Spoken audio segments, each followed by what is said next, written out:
وش وضع الستريمينج سيت اب مالك؟ والله اخضر احمر اصفر، وراي ليتات، وشوف الليت شوي اضغط زر تلاقي حفله قامت وراي، وش اسمه عندي شاشتي شاشه شو اسمه مال الكمبيوتر، وشاشه ثانيه مال الاديت، وشاشه ثانيه مال السوني، وعندي الطاوله شوف طاوله هذه ما بعدها طاوله متعدده المهام، وطاوله تضغط زر ترتفع لك بنفسها، وطاوله ثانيه تنزل بنفسها، وش اسمه الطاوله فيها 4 مداخل يو اس بي تقدر تشحن فيها جوالك، تقدر تربط فيها اي شيء ثاني، وشوف عند في تحت الطاوله في توصيلات حديد على اساس كيبل مانجمنت قال لك زين.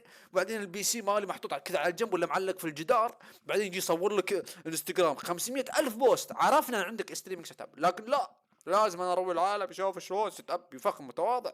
وتعال يجيك الثاني، اوه شوف السيت اب ماله، خلني بروح اسوي، لا بسوي احسن منه. انا ما بسوي السيت اب بس بسوي الغرفه كامل. ليش طيب؟ كم بتدفع عليه؟ 50,000 ريال. ليش؟ لا لا.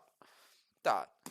وبعدين يجيك الثالث، اخ والله هذا عنده ستريمينج سيت اب حلو، لا اخ شو الثاني ضبط غرفته، والله ضبط غرفتي والصاله. بعدين يجيك الرابع يضبط البيت كامل. طيب ما طيب خلاص، خلي البيت يطير ها، والبيت يصير عباره هاوس سيت اب.